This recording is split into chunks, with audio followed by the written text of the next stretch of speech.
All right, so this was the definition we saw at the end last time. I tried to write it a bit larger. It just repeats the second of those definitions. This is the definition that connects the notion of evolutionary stability, for now in pure strategies, with Nash equilibrium. And basically it says this: to check whether a strategy is evolutionarily stable in pure strategies, first check whether S hat is a symmetric Nash equilibrium, and if it is, if it's a strict Nash equilibrium, we're done. And if it's not strict, that means there's at least some other strategy that would tie with S hat against S hat. Then compare how S hat does against this mutation with how the mutation does against itself. And if S hat does better than the mutation does against itself, then we're OK. Right? And one virtue of this definition is it's very easy to check. All right, so let's try an example to see that. And also to get us just back into gear and reminding ourselves what we're doing a bit. All right, so in this example, it's a sort of trivial game, but still, the game looks like this. All right, and we're asked the question, what is evolutionarily stable in this game? So no prizes for finding the symmetric Nash equilibrium in this game. Shout it out. What's the symmetric Nash equilibrium in this game? AA. Okay, so AA is a symmetric Nash equilibrium. That's easy to check. So really the only candidate for an evolutionarily stable strategy here is A. All right? So the second thing you would check is AA a strict Nash equilibrium? So what does strict Nash equilibrium mean? It means that if you deviate, you do strictly worse. All right, so is AA strict Nash? Well, is it strict Nash or not? It's not, right? So if you deviate to B, you notice very quickly that UAA is equal to UBA. Is that right? It's just a tie. Right? Both of these get 1. So it's not a strict Nash equilibrium. So we have to check our third rule. What's our third rule? So we need to check. We need to check how does A do against the possible deviation, which is here, which is B here. How does that compare with B against itself? All right, so UAB, the payoff to A against B, is 1. And the payoff to B against itself is 0. 1 is indeed bigger than 0, so we're OK. And A is, in fact, evolutionarily stable.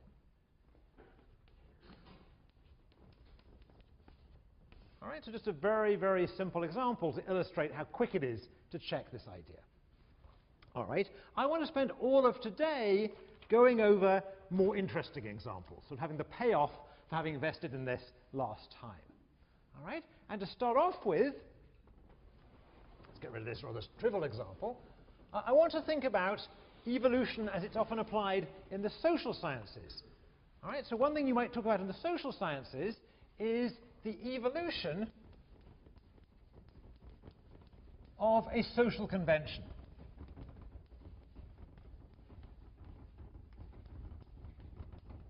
All right, sometimes you'll read a lot in sociology or political science about the evolution of institutions or social conventions and things like this, maybe also in anthropology. And I want to see a trivial example of this just to see how this might work and see if we can learn anything.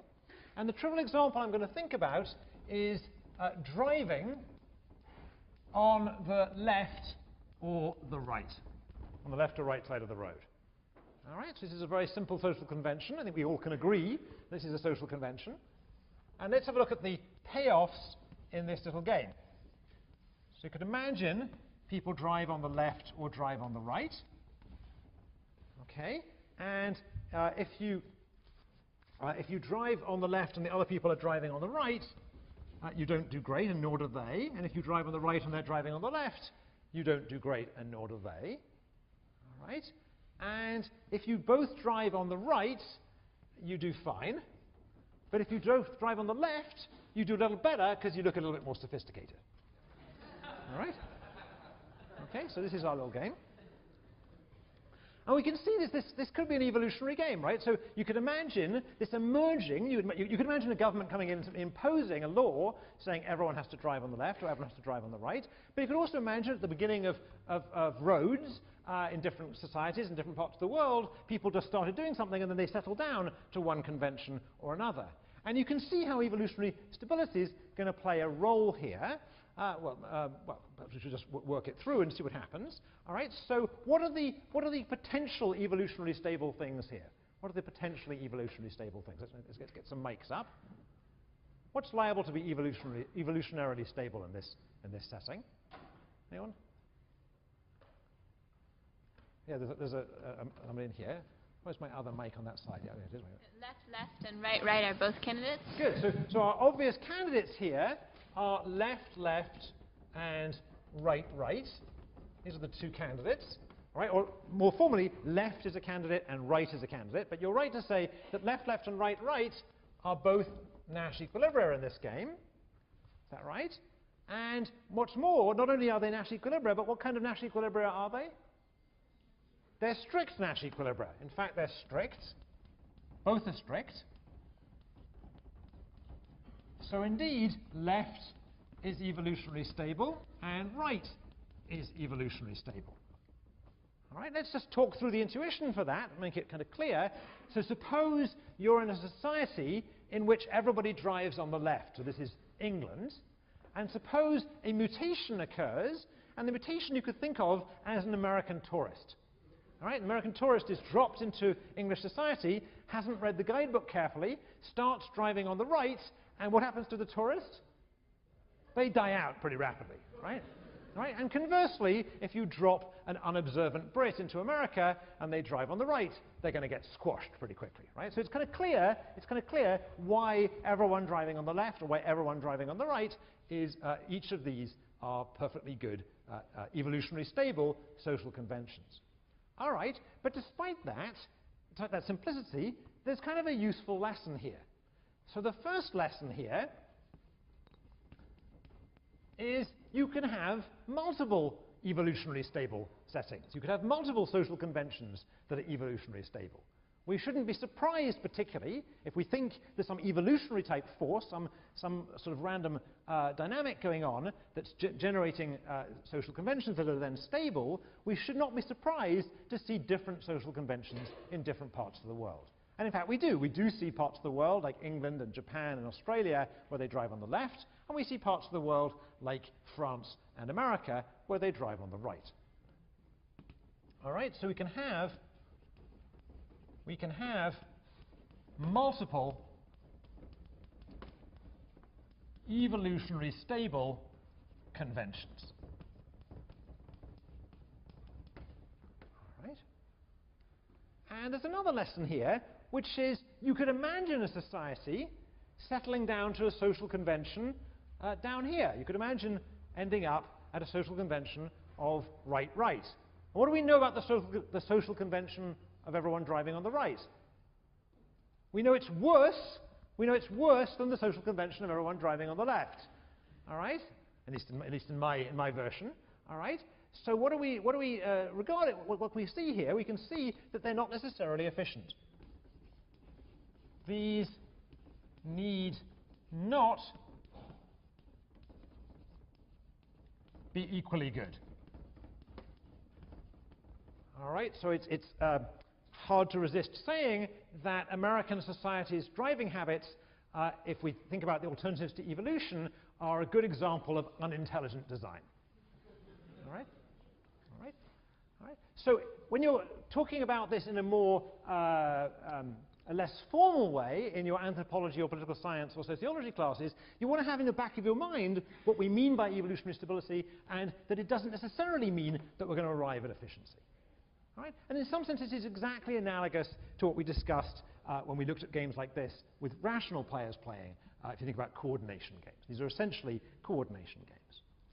All right, that was a fairly straightforward example. To leave it up there, let me... Well,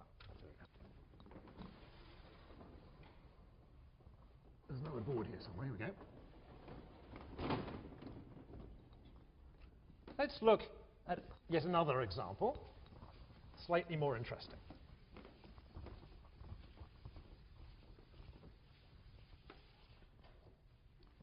All right. So today I'm going to spend most of today just looking at examples and talking about them. All right, so here's another example of a game we might imagine. And once again, it's a 2-by-2 game, nice and simple game. All right, and here the payoffs are as follows. So down the diagonal, we have 0, 0, 0, 0, and off the diagonal, we have 2, 1, and 1, 2. All right. So what is this game, essentially? It's very, very similar to a game we've seen already in class. Anybody? This is essentially Battle of the Sexes. Right? I've taken the Battle of the Sexes game, the dating game, I've just twiddled it around to make it symmetric. All right? So this is a symmetric version of Battle of the Sexes.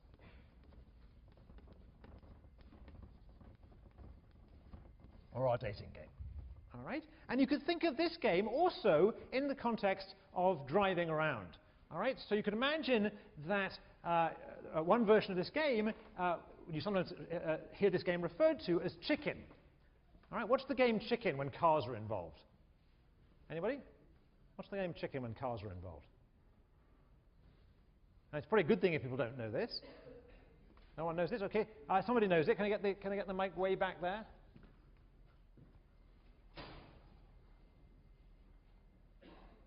Yeah, shout out. Right. So you could imagine, here we are on a road that perhaps isn't big enough to have driving on the left and driving on the right. These two cars face each other, they drive towards each other, both of them going in the middle of the road, right? And the loser is the person who swerves first. So you could think of A as being the aggressive strategy of not swerving, and B as being the less aggressive, the more benevolent strategy, if you like, of swerving.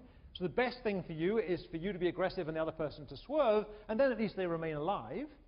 All right? And conversely, if you're benevolent and they swerve, you remain alive but they win.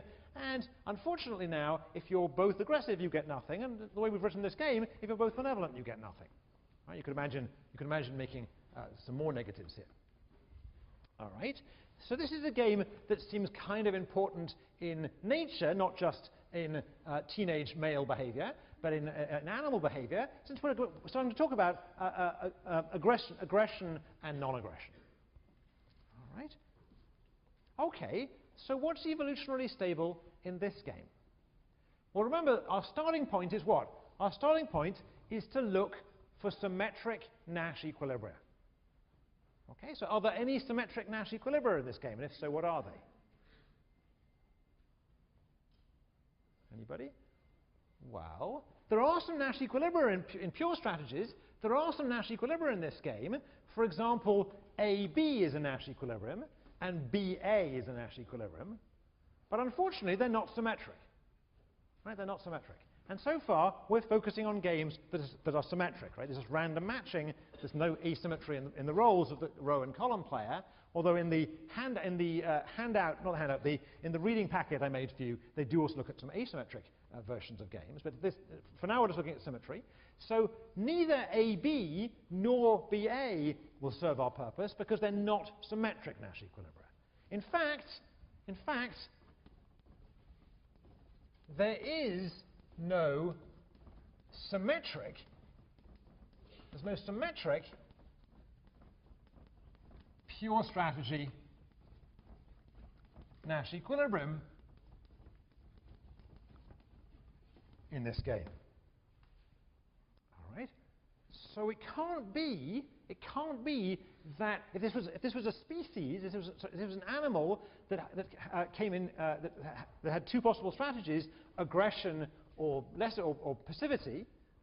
All right. Can't be the case in this particular game that you end up with 100% aggression out there, 100% aggressive genes out there, or 100% unaggressive genes out there.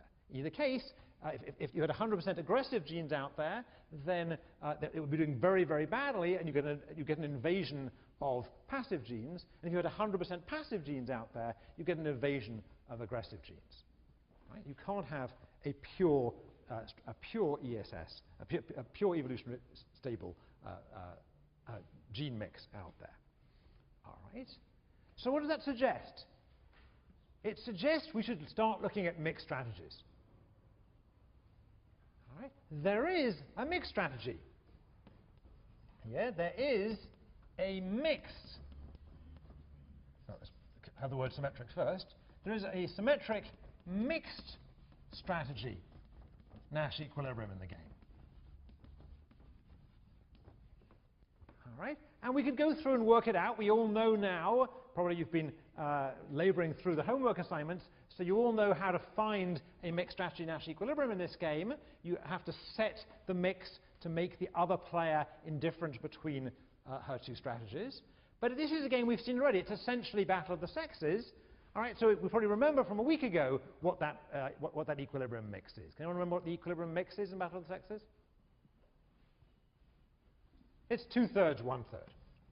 Turns out that 2/3, 1/3, 2/3, 1/3 is a Nash equilibrium here. So if you go back to your notes a week ago, you'll find something very much like that was a Nash equilibrium in the original version of Battle of the Sexes. A week ago, it would have been 2/3, 1/3, 1/3, 2/3 because things weren't symmetric. Now I've made things symmetric. It's just 2/3, 1/3 for both players. You can check it at home. All right? So what's this telling us? It's telling us that there's at least an equilibrium in this game in which 2/3 of the genes are aggressive and 1/3 of the genes are unaggressive. All right? But does that mean anything? What could that mean? In terms of biology, what could that mean? Well, so far, we've been looking at evolutionary stable pure strategies. All right? And evolutionary stable pure strategies correspond to evolutionary stable situations in nature, which are what are called monomorphic. All right? Monomorphic. And monomorphic means one shape or you only get one type out there. But you can also have situations in nature where there are actually stable mixed types. All right, and they're called polymorphic. Polymorphic. It's probably not hyphenated, it's probably just one word. So you can have a monomorphic population. That's what we've focused on so far, but you could also have a mixed population. All right? Now, for this to be a mixed population, we better change the definition accordingly. All right? We'll come back and talk about what it means in a second a bit more, but first we better make sure we have an okay definition for it. So what I'm going to do is, I'm going to drag this definition down and do something you're not meant to do it usually in teaching. I'm going to use the eraser to correct my definition. All right, so here I have my pure strategy definition, and let me just change it into a definition that will allow for these polymorphic populations. So I'm going to change this into a p hat. I'm going to change this pure into mixed, and everywhere you see an s hat, I'm going to put a p hat, and so here too. And everywhere you see an S prime, I'm going to put a P prime.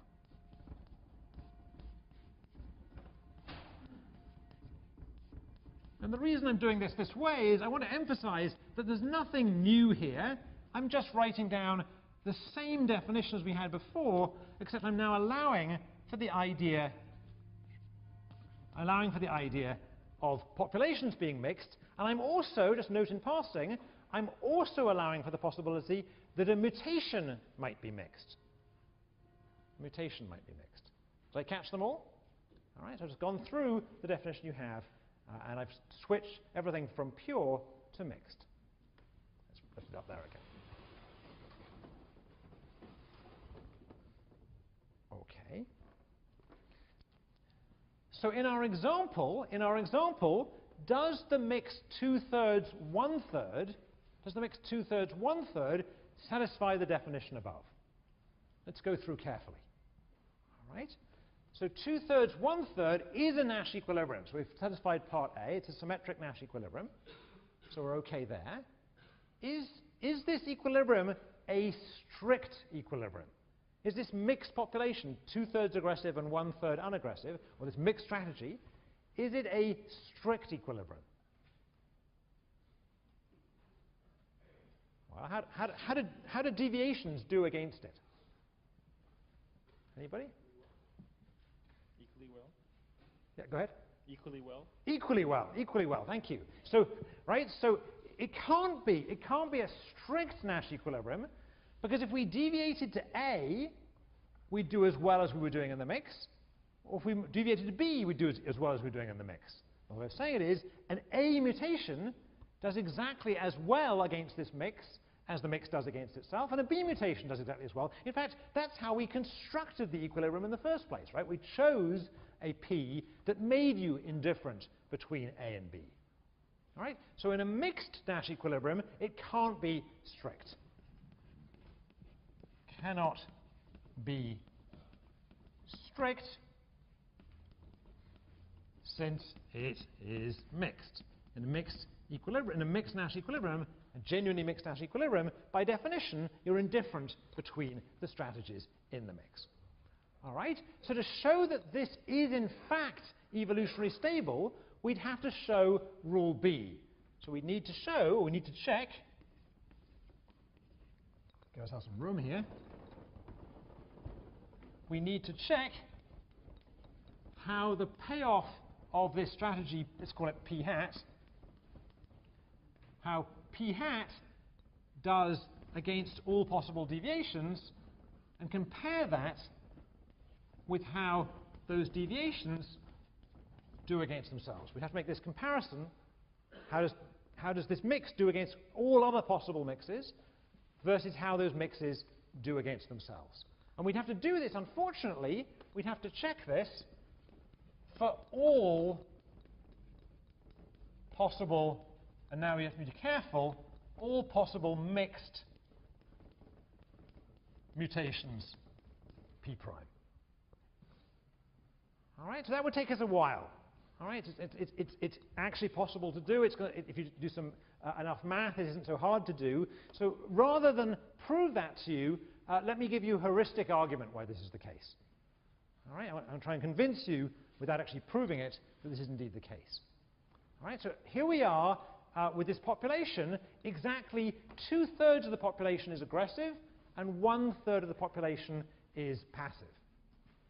All right, and suppose there is a mutation, P prime, that is more aggressive than P hat. So it's a relatively aggressive mutation.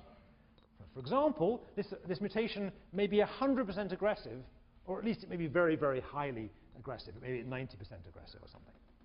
All right? Now I want to argue that that aggressive mutation is going to die out.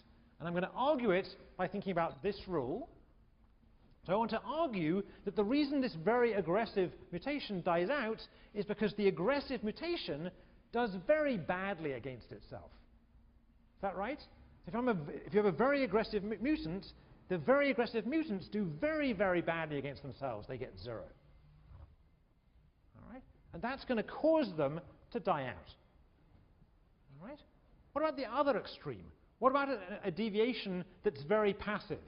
So a very nice mutation of very passive types. For example, it could be 100% B, or 99% B, or 98% B. All right? How will that do? All right? Well, it turns out in this game again, it doesn't do very well against itself. Right? And in addition, the original mix, the mix P hat, that is more aggressive than this very passive mutation, does very well against the mutation. All right? So the mix that's in there, the mix in the population already, is relatively aggressive compared to this very passive mutation, and so that the incumbents, the relatively aggressive incumbents, are doing very, very well on average against the mutation, and hence, once again, this equality holds. All right? So just heuristically, without proving it, more aggressive mutations are going to lose out here because they do very badly against themselves, and more passive mutations are going to do badly because they make life easy for P hat, which is more aggressive than that. All right? Right? So it wasn't a proof, it's a heuristic argument, and it turns out indeed to be the case. All right? So in this particular game, a game you could imagine in nature, all right, a game involving aggression and passivity within this species, it turns out that in this example, the only equilibrium is a mixed equilibrium with 2/3 aggressive and 1/3 unaggressive. Now this raises the question, what does it mean? What does it mean to have a mix in nature? All right? So it could mean two different things. It could mean that the gene itself is randomizing. It could mean that the strategy played by the particular ant, squirrel, lion, or spider is actually to randomize. Right? That's possible. But there's another thing it could mean that's probably a little bit more important. What's the other thing it could mean? It could mean that in the stable mix, the evolutionarily stable population for this particular spider, say, it could be that there are actually two types surviving stably in these proportions. If you go back to what we said about mixed strategies a week ago, we said one of the possible interpretations of mixed strategies is not that people are necessarily randomizing, but that you see a mix of different strategies in society. Right? And again, in nature, one of the impossible interpretations here, the polymorphic population interpretation, is that rather than just have all of this species look and act alike, it could be there's a stable mix of behaviors and or appearances in this species. All right? So let me try and convince you that that's not an uninteresting idea. All right? So again, with apologies, I'm not a biologist. I spent a bit of time on the web this weekend trying to come up with good examples for you. And the example I really wanted to come up with, I couldn't find on the web, which makes me think maybe it's apocryphal. But I'll tell you the story anyway. All right? It's not entirely apocryphal. It may just be that my version of it's apocryphal. All right? So this particular example I have in mind is to do with elephant seals. All right? And I think even if it isn't true of elephant seals, it's definitely true of certain types of fish. So the elephant seals make a better story. All right? So, okay, so imagine that these elephant seals, it turns out that there are two possible mating strategies for male elephant seals. By the way, do you all know what elephant seals are? Yeah, they're these big, people looking blankly at me. You have some rough image in your mind of an elephant seal? You've all seen enough nature shows, right? Yeah? Yes? No? Yes? Okay. So there are two male mating strategies for the male elephant seal. One successful male mating strategy is to be the head, the dominant or a dominant male elephant seal, and have a, as it were, harem of many female elephant seals with which the male mates with. All right? For the males in the room, don't get too happy. These are elephant seals, right? They're not you guys, right? All right. So one possible successful strategy is to be a successful bull elephant seal and have many, essentially wives, right? So to be polygamous, all right? And presumably to do that well, a thing that would go well with that strategy is to be huge, right? So you could imagine the successful male elephant seal being an enormous animal, looks like a sort of a linebacker in football, right? And basically fights off all other big elephant seals that show up. All right? But it turns out, I think I'm right in saying, if I did my research correctly, this is true among northern elephant seals, but not true among southern elephant seals. We're talking about the Arctic, not the Antarctic. But someone's going to correct me. Once it's on the web, I'm going to get floods of emails saying I've got this wrong. Well, never mind. Okay, so it turns out that this is not quite evolutionarily stable. All right? Why is this not evolutionarily stable? What's the alternative male strategy that can successfully invade the large bull harem keeper elephant seal? Any guesses? Anyone looking for a successful career as an elephant seal? As a male elephant seal? No? Say again? Good. So good. Thank you. Did people catch that? So a good alternative strategy is to be a male elephant seal who looks remarkably like a female elephant seal. All right. So instead of looking like a linebacker, they look like a wide receiver. All right. I'm probably offending somebody in the football team, right? But you get the idea, right? And what do? They sneak in among these large numbers of male elephant seals, and they just mate with a few of them. All right? Right? So they look like a female elephant seal. They can hide among the female elephant seals in the harem, and they mate with a few of them. And provided this is successful enough, it'll be evolutionarily stable for the female elephant seal to want to mate with that too. All right? Right? Now, I forget if actually this is exactly right, but it's certainly, I did enough research over the weekend to know it's right, at least in some species. And the nicest part of this story is that at least some biologists have a nice technical name for this strategy that was well described by our friend at the back. And the name for this strategy is SLF. And since we're on film, I'm going to tell you what the S and the L are, but you'll have to guess the rest. So this is sneaky. This is little. And you can guess what that is. All right? So this turns out to be actually quite a common occurrence. It's been observed in a number of different species, perhaps not with the full added color I just gave to it. All right? Okay, so having convinced you that polymorphic populations can be interesting, let's go back to a more subtle case of aggression and non-aggression, because that seems to be one of the most important things we can think of in animal behavior. Okay, so let's go back and look at a harder example of this, of where we started. All right. So as these examples get harder, they also get more interesting. So that's why I want to get a little bit harder.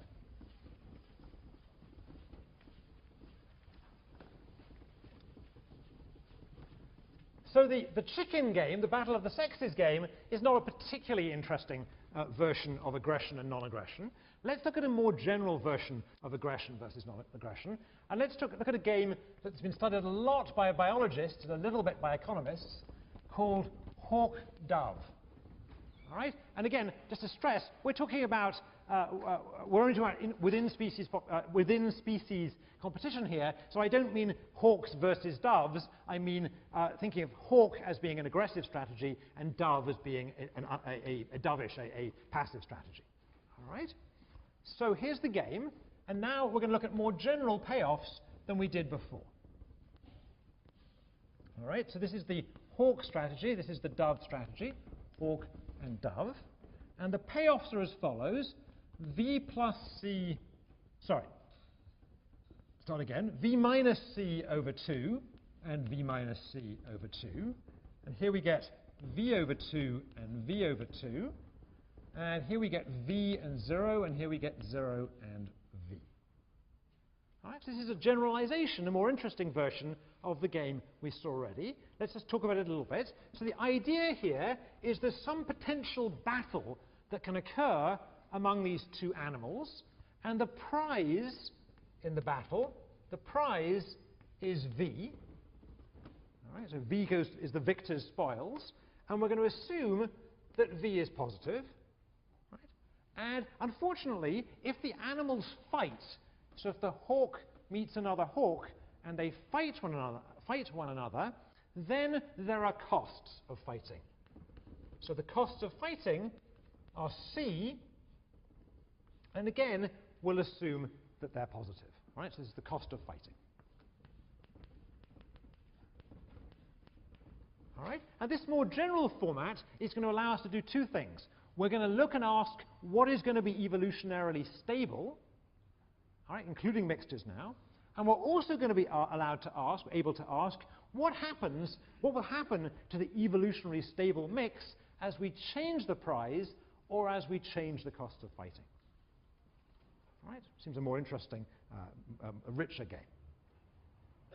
Okay, so let's start off by asking, could we have an evolutionary stable population of doves? All right? So is D an evolutionarily stable strategy? I'll start using the term ESS now. So ESS means an evolutionarily stable strategy. Is D an ESS? All right, so in this game, could it be the case that we end up with a population of doves? Seems a nice thing to imagine, all right, but is it going to occur in this game in nature? What do people think? How do we go about checking that? How do we go about checking that? What's the first step? First step is to ask, is dov a Nash equilibrium? Right? If it's evolutionary stable, in particular, dov would have to be a Nash equilibrium. Right, that's going to make it pretty easy to check. So is dov a Nash equilibrium in this game? It's not, right? But why not? Because if you had a mutation, I keep on tempted to say deviation, but I don't think of it as a mutation. If I had a mutation of hawks, all right, the hawk mutation against the doves is getting V, whereas dov against dov is only getting V over 2. All right? So it's not Nash.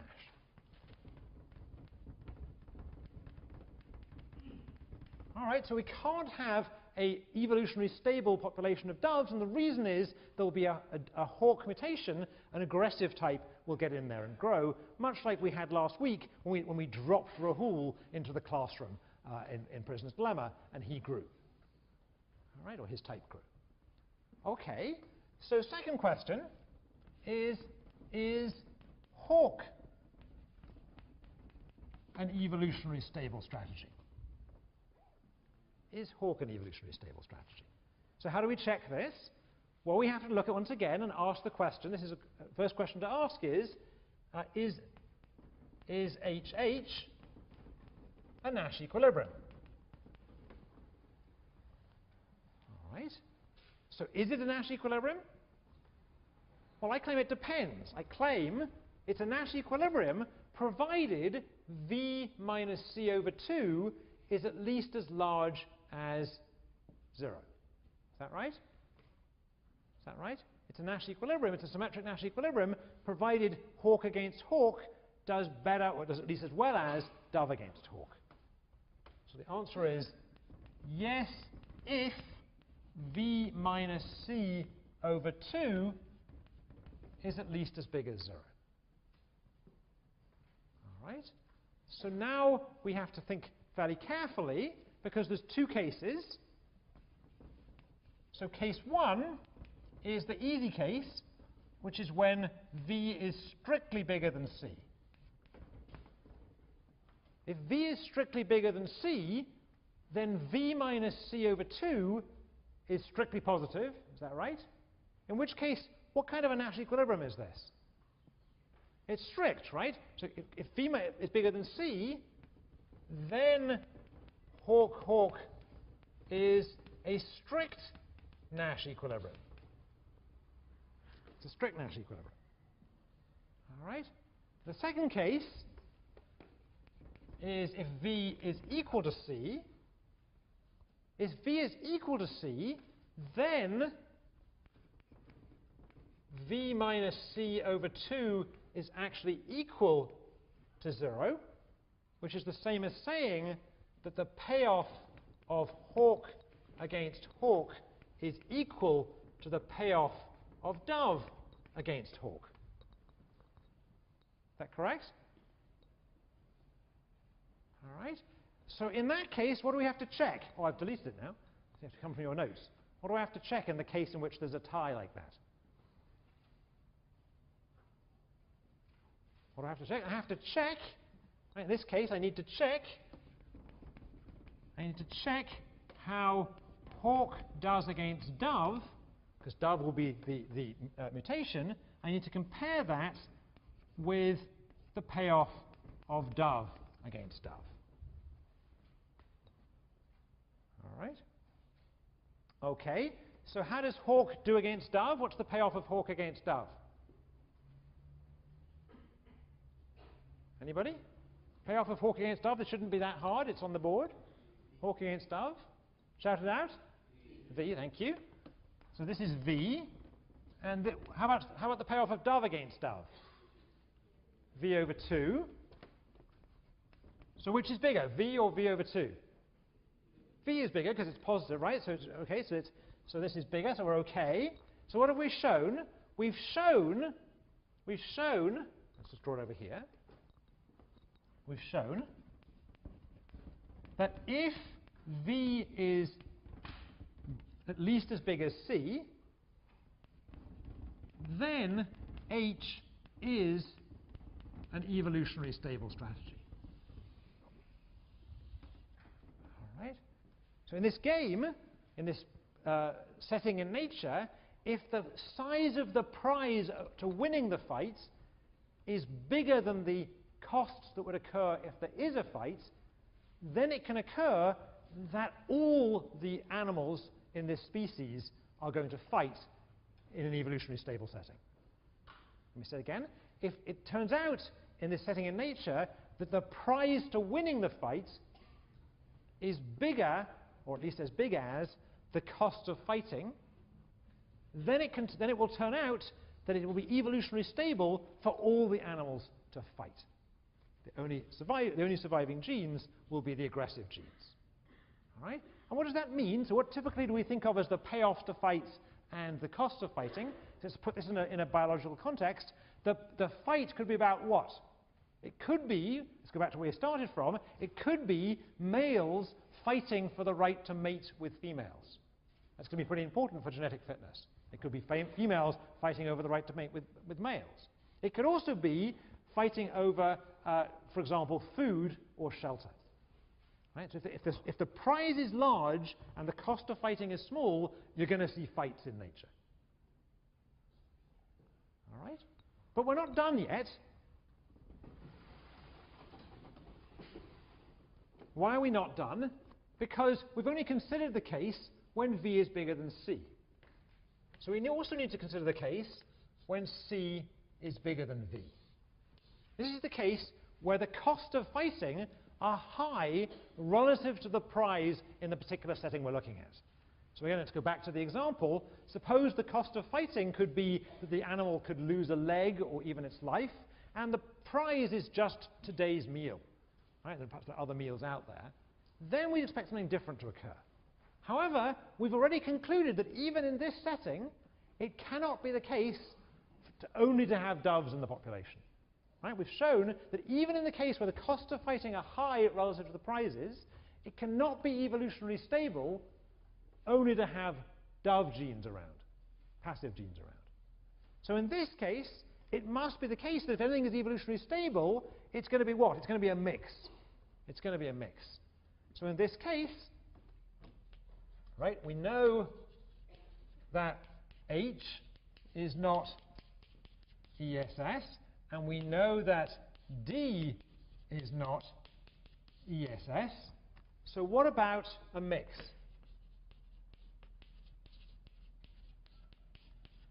What about some mix P hat? All right? And we could actually put the P hat in here. We can imagine looking for a mix P hat 1 minus P hat that will be stable. Now, how do we go about finding a possible mixed population that has some chance, has some hope of being evolutionarily stable? So here we are, we're biologists, we're about to do an experiment, we're about to either experiment, we're about to go out and do some field work out there, and we want to set things up, and we're asking the question, what's the mix we expect to see? What's the first exercise we should do here? What if it has any hope to be evolutionarily stable, what does it have to be? It has to be a symmetric Nash equilibrium. So the first step is, step 1, find a symmetric mixed Nash equilibrium in which people will be playing P hat 1 minus P hat. It's symmetric, so both sides will be playing this. Okay, so this is good review for the exam on Wednesday. How do I go about finding a mixed equilibrium here? Shouldn't be too many blank faces. This is likely to come up on the exam on Wednesday. Let's get some cold calling going on here. How do I find a mixed strategy? Just find anybody. How do we find it? Yeah. How do I find a mixed strategy equilibrium? Just use the other player's payoff. I use the other player's payoffs, and what do I do with the other person's payoffs? You set them equal? Set them equal, okay? Okay, so here it's a symmetric game. It's really, there's only one population out there. So what I need the payoff of hawk against P hat, or P hat 1 minus P. I need this to be equal to the payoff of dove against this P. All right? So the payoff of hawk is going to be what? Just reading up from up there. Let's use our pointer. So hawk p hat of the time will meet another hawk and get this payoff. All right? So they'll get, so p of the time, they'll get a payoff of v minus c over 2. And 1 minus p hat of the time, they'll meet a dove and get a payoff of v. And dove, against this same mix, p hat 1 minus p hat of the time, they'll meet a hawk and get nothing.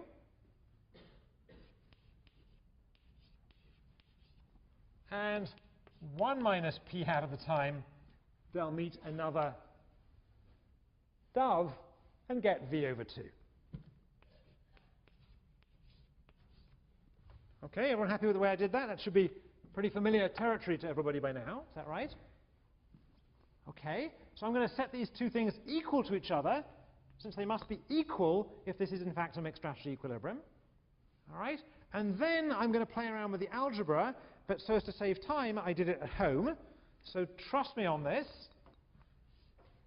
Trust me. All right, this is implication with the word trust on top of it, right?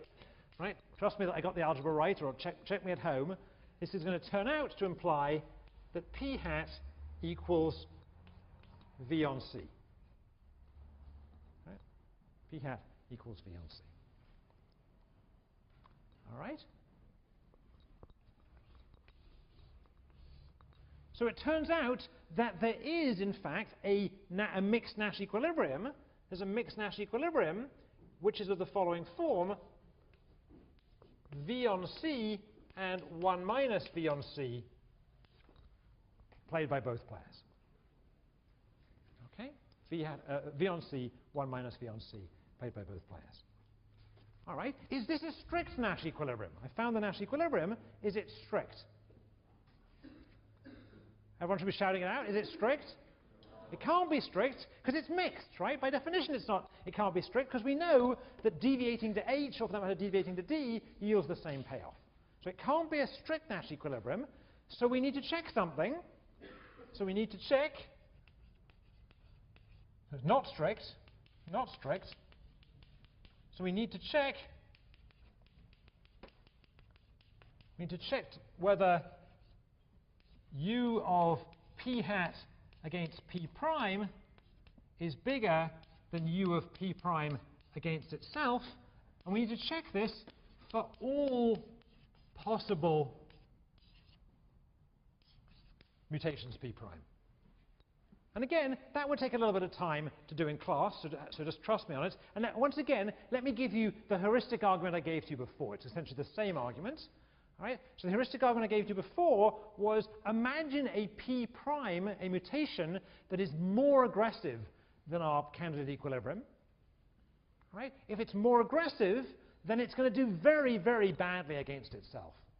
Right? Because c is bigger than v in this case, it's actually going to get negative payoffs against itself. Right? Since it gets negative payoffs against itself, it turns out that will cause it to die out. Conversely, imagine a mutation that's relatively soft, that's relatively dovish. This mutation is very good for the incumbents because the incumbents essentially beat up on it or score very highly on it. Right? So once again, the more dovish mutation will die out. All right? So again, that isn't a proof, but trust the argument. Just, we need to show this, but it does in fact turn out to be the case. All right. So what have we shown here? I didn't prove the last bit, but what we've argued is that in the case in which the costs of fighting in nature are bigger than the prizes of winning the fight, it is not the case that we end up with 100% doves. Right? So we don't end up with no fights, for example. No fights is not what we would expect to observe in nature. And we don't end up with 100% fights. 100% fights is not what we'd expect to see in nature. What we end up with is a mixture of hawks and doves such that v over c is the proportion of hawks. Right? So the fights that occur are essentially V over C squared. All right? We can actually observe those fights in nature. Okay, what lessons can we draw from this, sort of biology lessons?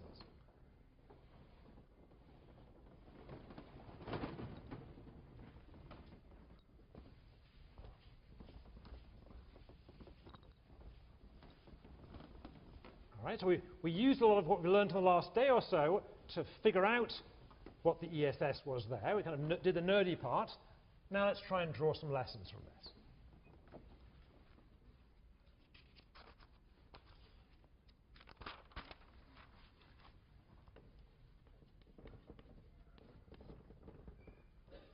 All right.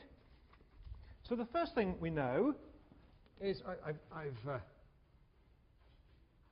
hidden what we cared about here. So we know that if V is smaller than C, then the evolutionary stable mixed population has V on C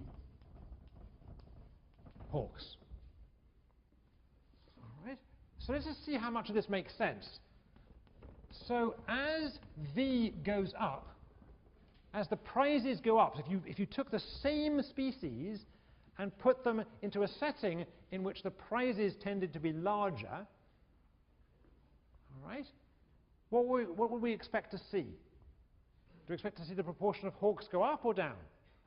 Up, right? As V goes up, we see more hawks. All right, what else do we see? Not so surprisingly, as C goes up, if we look at settings where the cost of fighting is higher, right, settings where the cost of fighting is higher, we tend to see more doves. All right? All right? And this is in S, so more hawks in the evolutionary stable mix, and more doves in the evolutionary stable mix. Now, it's possible, of course, that the species in question can recognize these two different situations and be coded differently, to behave differently in these two different situations, but that's beyond the class for now. All right? Perhaps a more interesting observation is about the payoffs. Let's look at the actual genetic fitness of this species overall. So in this mix, what is the payoff? Well, how are we going to figure out what is the payoff? So the payoff in this mix, we can actually construct by looking at the payoff to dove. It doesn't really matter whether we look at the payoff to dove or the payoff to hawk. So let's look at the payoff to dove. All right, so the payoff was what? It was, if you were dove, then 1 minus V on C of the time, you met another dove, and in that instance, you got a payoff of V on 2. And it must be the payoff to being a dove is the same since they're mixing. All right, so this is the payoff. All right. So what's happening to this payoff as we increase the cost of fighting? All right. What happens as C rises? So just to note out what happens as C goes up. So you might think, naively, you might think that if you're in a setting, be it a social evolutionary setting or a biology and nature evolutionary setting, you might think that as the cost of fighting goes up for you guys in society or for the ants, antelopes, or lions we're talking about, you might think that the payoffs in society go down. Right? Cost of fighting go up, more limbs get lost, and so on. Sounds like that's going to be bad for the overall genetic fitness of the species. But in fact, we don't find that. What happens as C goes up? The payoff goes up, right? As C goes up, the payoff goes up. If we take C bigger, all right, this begets smaller, which means this is bigger. All right, everyone see that? Everyone see that? So just look at that term, 1 minus V over C times V over 2. It's actually increasing. It's increasing in C. So how does that work? As the cost of fighting go up, it's true that if you do fight, you're more likely to lose a finger or a limb or a claw or a thank you, whatever those things are called. right? Or a foot, whatever it is you like to lose. But the number of fights that actually occur in this evolutionary stable mix goes down, and it goes down sufficiently much to compensate you for that. Right? Kind of a remarkable thing. Right? So these animals that actually are going to lose a lot through fighting are actually going to do rather well overall because of that mix effect. Because that, if you like, it's one of those strategic effects again. All right? Now, of course, that raises a question, which is what would happen if a particular part of this species evolved that had lower cost of fighting, right? That could regrow a leg. Right? Sounds like that would do pretty well, and that would be bad news for the species as a whole. All right? Third thing we can observe here is what's sometimes called identification.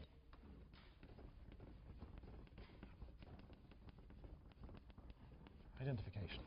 So what does identification mean here? It means that by observing the data in nature, by going out and filming these animals behaving for hours and hours, or changing their setting in a lab and seeing how they interact, or changing their setting in the field and seeing how they interact, we can actually observe something, namely the proportion of fights. Perhaps we can do better now and actually look at the genetics directly, since science has evolved.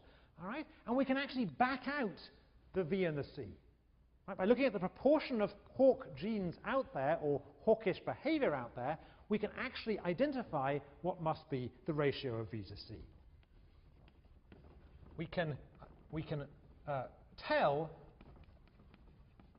what the ratio V over C is from looking at data.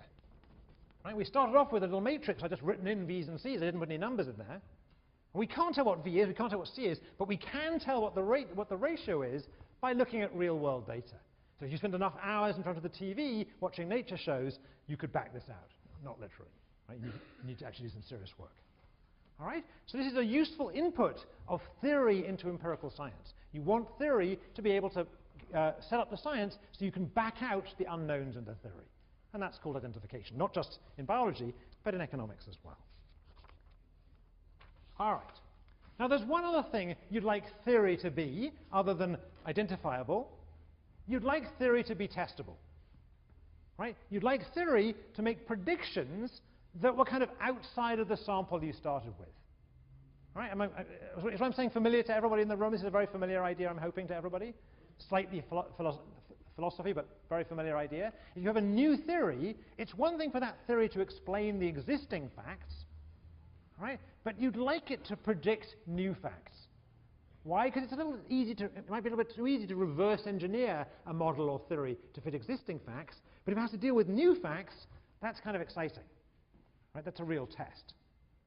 That make sense? So you might ask about this theory. You might say, well, it's just a whole bunch of just so stories. I don't know what I mean by a just so story. It's a just so stories, was children's stories written by Kipling. And people sometimes accuse a lot of evolutionary theory as being just so stories because you know what the fact is already, and you reverse the game, you come up with a story afterwards. And I say that doesn't sound like good science. So you'd like this theory that matches game theory with evolution, to predict something that we had not seen before, and then we can go out and look for it and see if it's there. And that's exactly what we now have. So our last example is a slightly more complicated game again.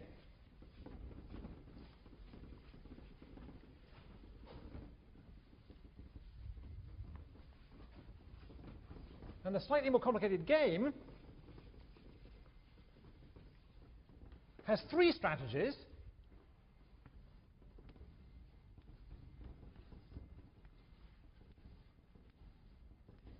And the strategies are called, well, I'll tell you what the strategies are called in a second, actually. I'll give you the payoffs, first of all. So once again, this is a game about different forms of aggression, and we'll look at we'll look at other interpretations in a second. And once again, V is going to be the prize for winning, 0 is going to be the prize for losing, and 1 is if it's a tie. I'm just short-sighted enough so I can't read my own writing, so I hope I got this right. There we go. All right. So this is the game, and we're going to assume that the prize V is somewhere between 1 and 2. Right? So V you can think of as winning, 0 is losing, and 1 is if it's a tie. Does anyone recognize what this game essentially is? It's essentially rock, paper, scissors. Now, it turns out that when biologists play rock, paper, scissors, they give it a different name. They call it scratch, bite, and trample. Scratch, bite, and trample is essentially the tactics of the Australian football team. All right, so scratch, bite, and trample are the 3 strategies. And it's a little bit like rock, papers, and scissors. How we change it? First, we added 1 to all the payoffs to make sure there's no negatives in there. And second, we added a little bit more than 1 to winning. Right? If we add 1 to everything, sorry, a little bit less than 1 to winning. Right? So if we added 1 to everything, then V would have been 2, but we've kept V somewhere between 1 and 2. All right? So this is certainly a game you could imagine in nature. There's 3 possible strategies for this species, and the payoff matrix happens to look like this. All right, so where's my prediction going to come from? Well, since this is rock, paper, scissors, we know that there's really only one hope for an evolutionary stable strategy. Right? Since it's essentially rock, paper, scissors, what would, if there is an evolutionary stable strategy or an evolutionary stable mix, what must it be? 1/3, 1/3, 1/3. Right? So the only hope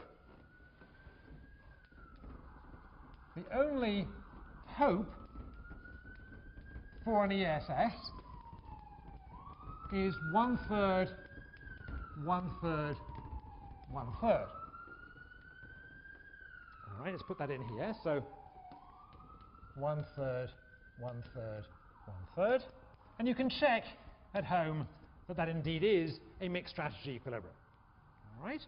And the question is this evolutionarily stable? Is this evolutionarily stable? All right? So we know it's a Nash equilibrium that I've given you, and we know it's not a strict Nash equilibrium. Everyone okay with that? It can't be a strict Nash equilibrium because it's mixed. All right? So if this is an ESS, it must be the case we'd have to check that, let's call this P hat again, like we've been doing.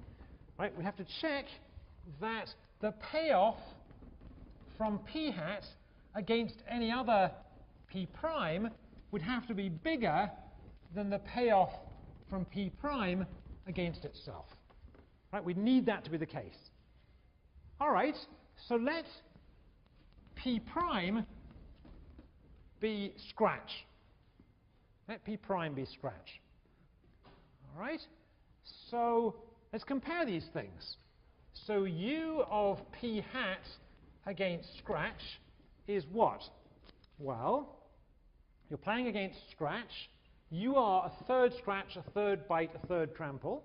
So 1/3 of the time you get 1, 1/3 of the time you get nothing, and 1/3 of the time you get V. Is that right? So your payoff is 1 plus V over 3. All right? How do we do if we're scratch against scratch? The payoff of scratch against scratch is what? No prizes for this. What's the payoff of scratch against scratch? 1.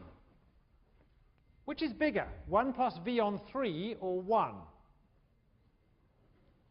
Well, look, V is less than 2, right? V is less than 2, so 1 plus V on 3 is less than 1, so 1 is bigger. So in this game, the only hope for an evolutionary stable mix was 1/3, 1/3, 1/3, and it isn't stable. So here's an example. In this example, there is no evolutionary stable strategy. There's no evolutionary stable mix. And then the obvious question is, what does that mean in nature? Can we find a setting that looks like rock, paper, scissors in nature in which nothing is evolutionary stable? If nothing is evolutionarily stable, what's going to happen? We're going to see kind of cycling around. You're going to see a lot of the scratch strategy followed by a lot of the trample strategy, followed by a lot of the bite strategy, and so on. All right? So it turns out that's exactly what you see when you look at these, the example I've left you on the web. There's an article in Nature in the mid-90s that looked at a certain type of lizards. And these lizards come in 3 colors. I forget what the colors are. No, I wrote it down. One is orange, one is yellow, and one is blue. And these lizards have three strategies. One, the orange lizard, is like our big elephant bull. It likes to keep a harem of many, or a large territory with many female lizards in it to mate with. But that can be invaded by our SLF strategy, which turns out to be the yellow lizard. The yellow lizard can invade and just mate with a few of these female lizards. All right? But when there are too many of these sneaky yellow lizards, then it turns out that they can be invaded by a blue lizard, and the blue lizard has much smaller territories. It's almost monogamous. All right? So what happens in nature is you get a cycle: orange invaded by yellow, invaded by blue, harem keeper invaded by sneaky, invaded by monogamous, invaded by harem keeper again. And indeed, the population does cycle around exactly as predicted by the model. So here's an example of evolutionary theory via game theory making a prediction that we can actually go off and test and find. This, for biologists, was like finding a black hole. It's a really cool thing.